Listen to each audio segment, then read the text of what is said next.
이 영상이 닿는 모든 곳에 따뜻한 햇살 같은 행운이 조용히 스며들기를 진심으로 바랍니다.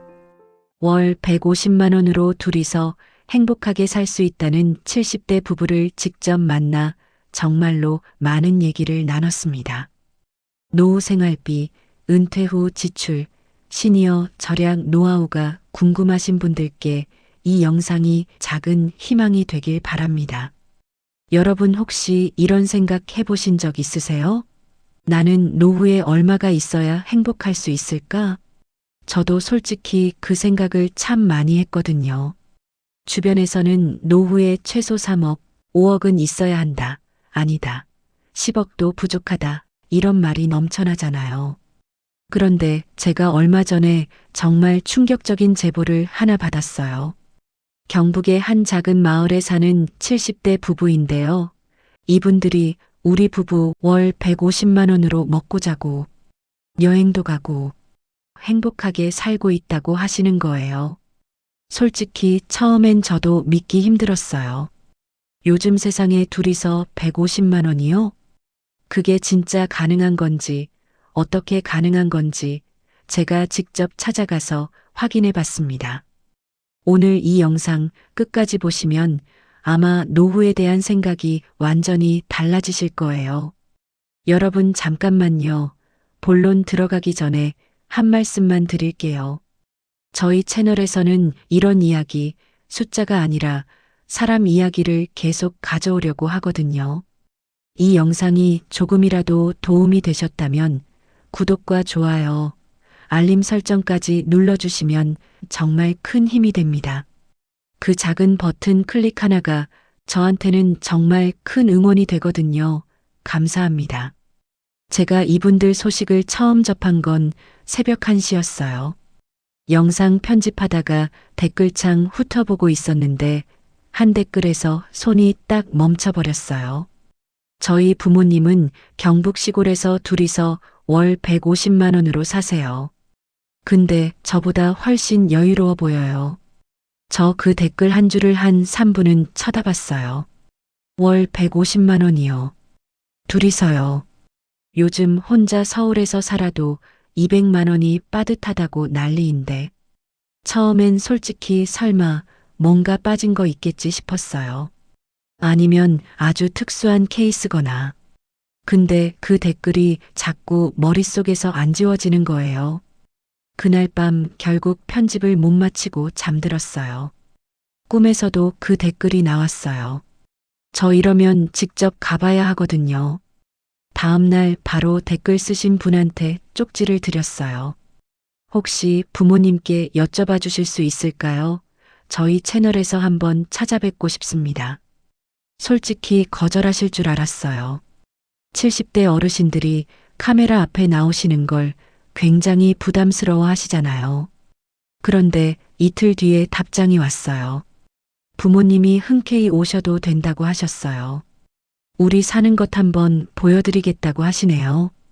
저 그 문자 받고 진짜 소름이 돋았어요. 자기 살림을 통째로 보여주겠다는 그 자신감. 숨길 게 없다는 그 여유. 그 순간부터 뭔가 이분들이 보통 분들이 아니시다 싶었어요.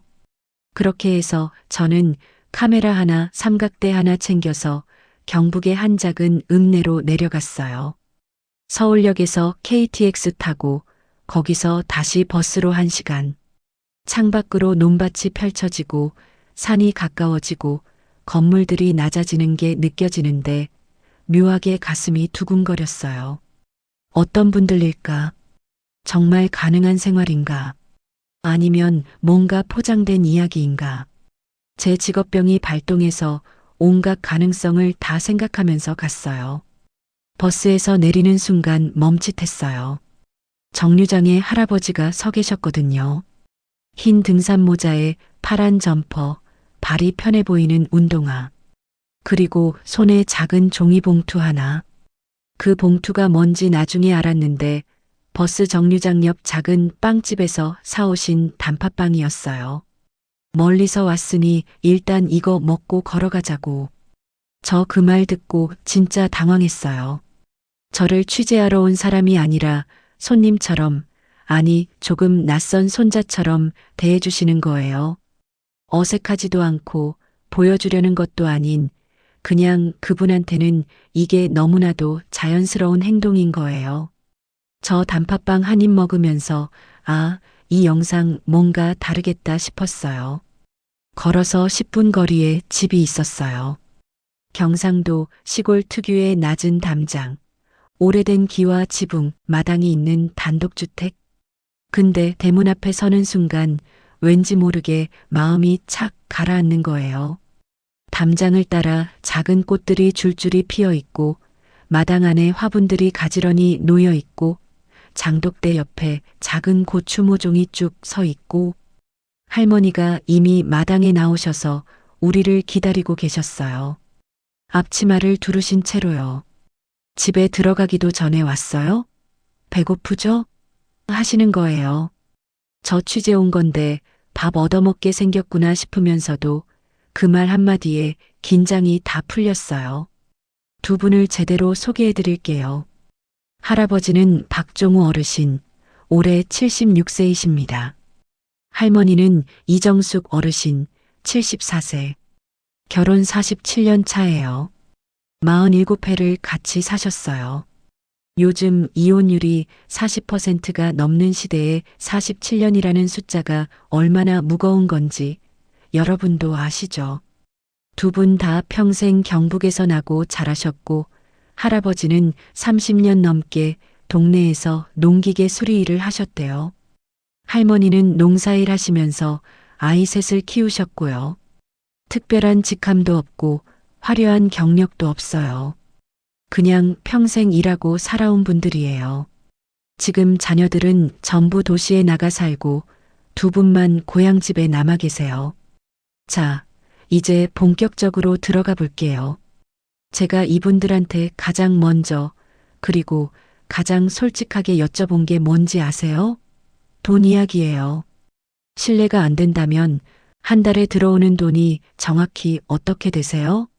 할아버지가 전혀 망설임 없이 말씀해 주시더라고요. 국민연금이 두 분 합쳐서 87만 원이에요. 할아버지가 30년 넘게 납부를 하셔서 65만 원이 나오고 할머니가 22만 원이 나온대요. 거기에 예전에 자녀들 분가할 때 팔지 않고 남겨둔 작은 농지 한 필지를 동네 분한테 임대해서 월 30만 원 받으시고 젊을 때 조금씩 모아둔 적금이 만기가 돼서 그 이자로 매달 30만 원 정도 들어온대요. 싹 다 합치면 딱 147만 원에서 150만 원 사이예요. 저 속으로 계산기를 두드려 봤어요. 진짜네. 숫자가 딱 맞네. 과장이 아니에요. 근데 여기서 중요한 건 이 돈을 어떻게 쓰느냐잖아요. 그게 핵심이에요. 150만 원을 받는 건 숫자고 어떻게 쓰느냐가 진짜 이야기예요. 제가 이틀 동안 직접 따라다니면서 지갑 열리는 순간을 다 지켜봤어요. 일단 집 고정 지출. 집이 본인 소유예요. 월세가 없어요. 이게 이 모든 것의 첫 번째 전제이자 가장 큰 전제예요. 이 전제 없이 150만 원 이야기는 성립이 안 돼요. 그건 제가 뒤에서 솔직하게 다시 말씀드릴게요. 전기세, 가스비, 수도세 이런 공과금이 여름 겨울 피크 시즌 빼면 한 달에 평균 9만 원에서 12만 원 사이래요. 비결이 뭐냐고 했더니 할머니가 너무 단순하게 말씀하시는 거예요. 에어컨은 거의 안 켜. 마당에 나무 그늘 아래 앉아 있으면 시원해.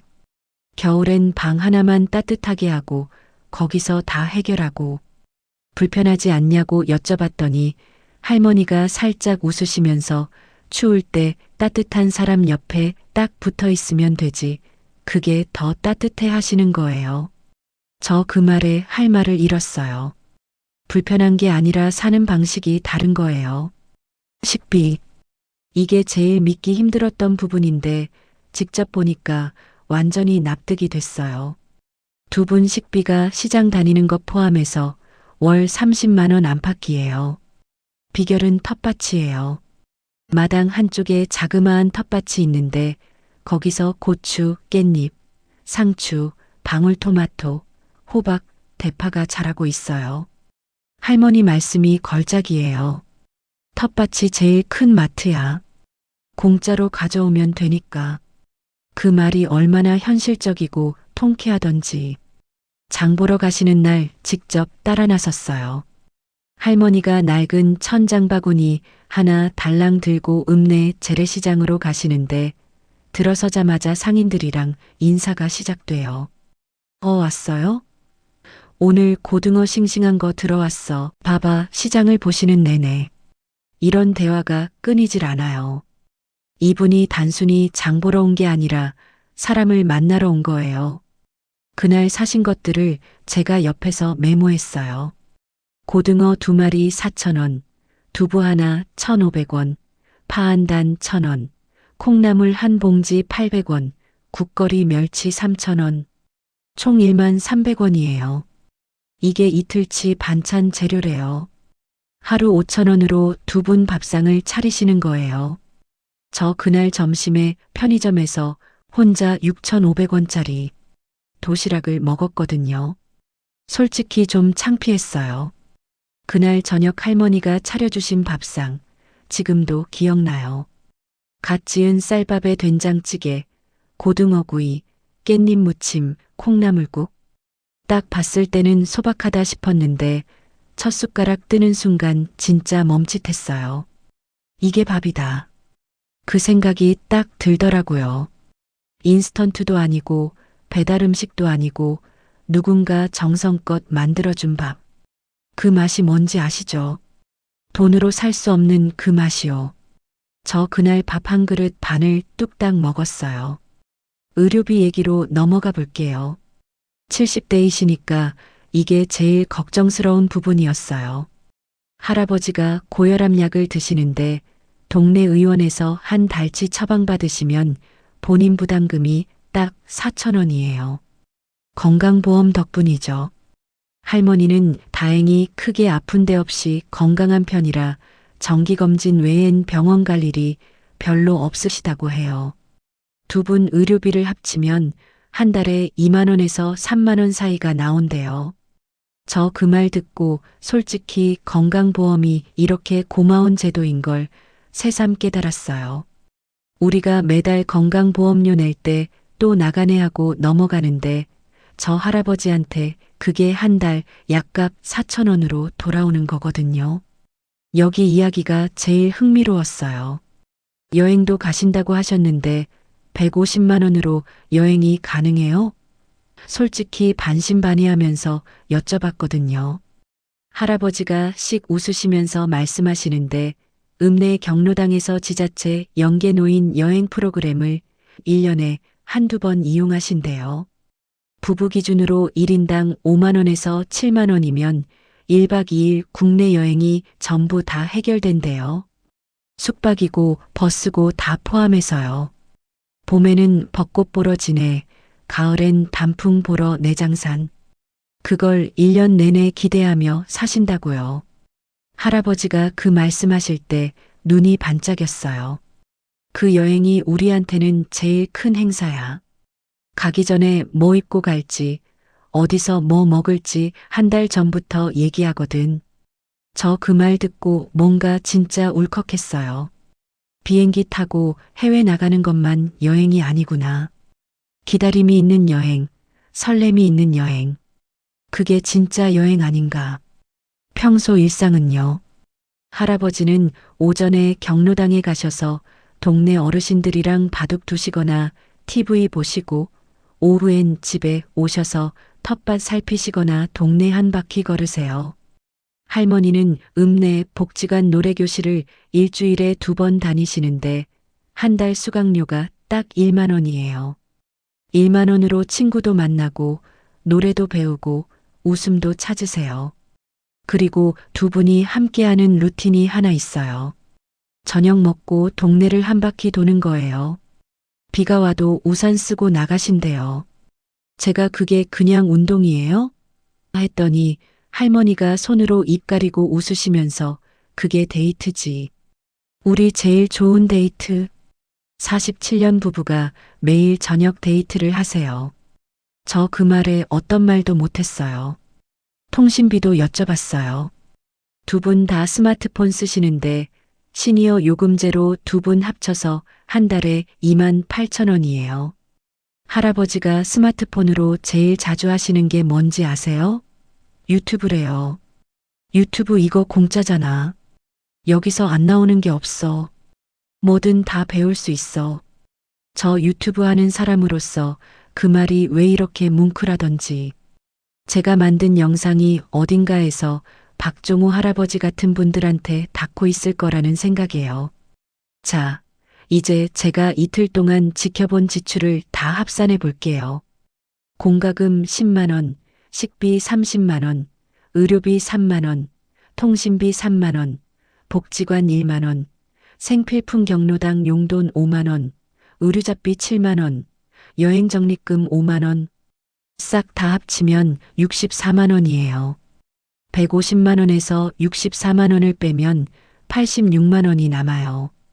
이 86만 원을 어디다 쓰시냐고 했더니 절반은 비상금 적금에 넣고 나머지는 명절에 자녀들 올 때 쓰거나 손자 손녀 용돈으로 챙겨주신대요. 그리고 1년에 한 번 자녀들이 다 모이면 외식을 한 번 하는데 그게 두 분한테는 1년 중 제일 큰 행사래요. 저 이 숫자 보면서 뭔가 머리를 한 대 얻어맞은 느낌이었어요. 부족한 게 아니에요. 오히려 남아요. 그것도 꽤 많이. 근데 여기서 제가 솔직하게 짚고 넘어가야 할 게 있어요. 이 생활이 가능한 절대적인 전제가 두 가지 있어요. 하나는 자가주택, 그리고 다른 하나는 지방 거주예요.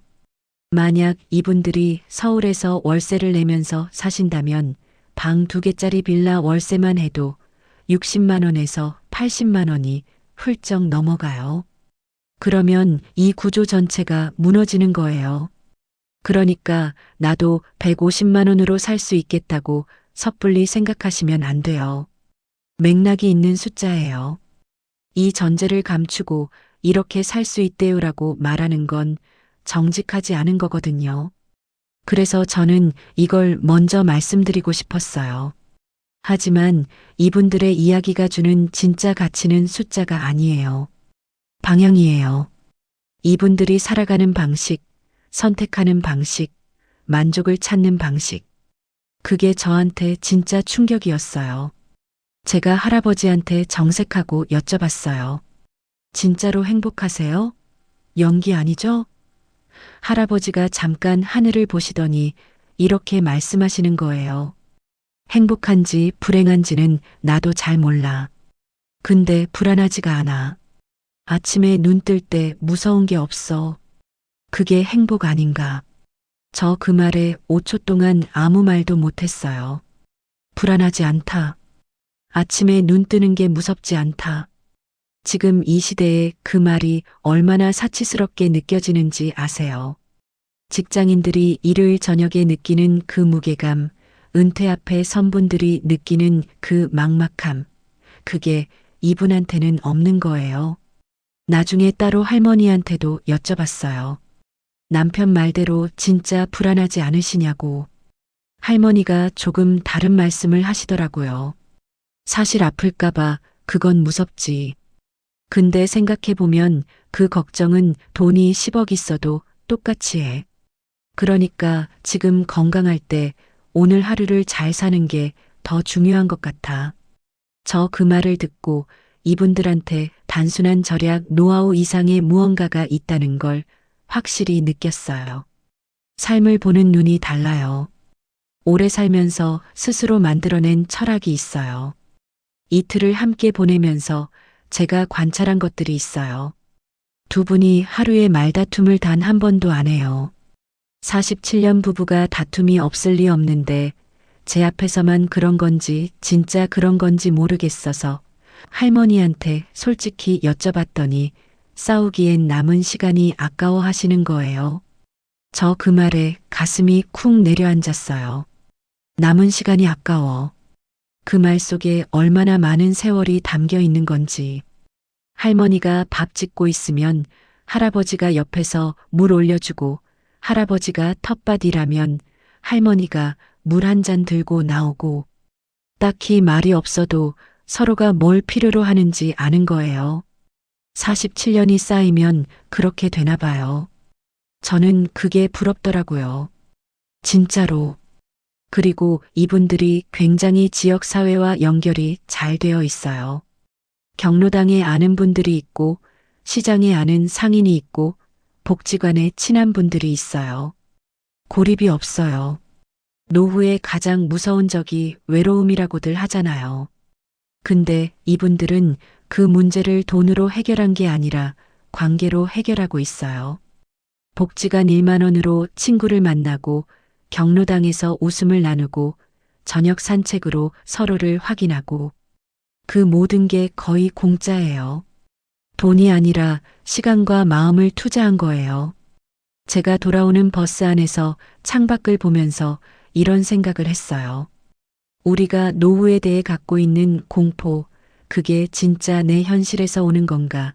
아니면 누군가 만들어낸 공포인가?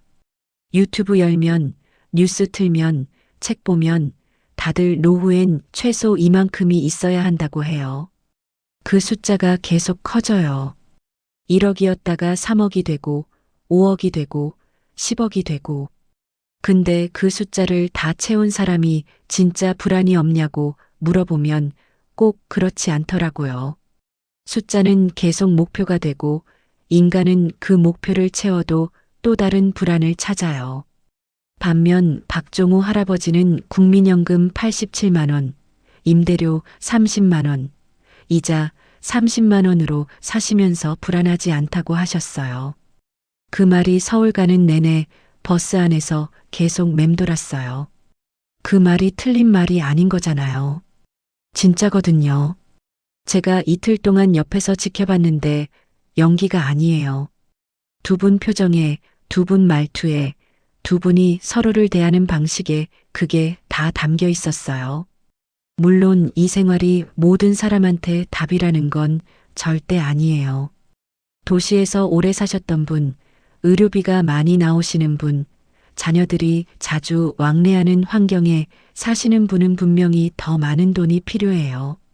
그리고 자가주택 없이는 이 구조 자체가 불가능해요.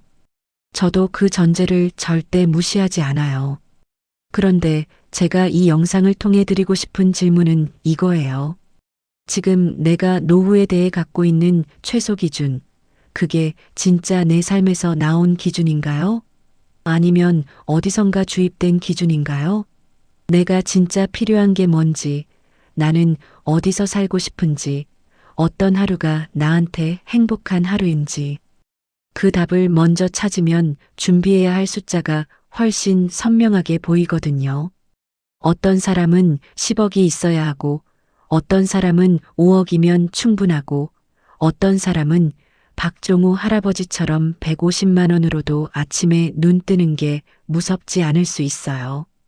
그 답은 각자 다른 거예요.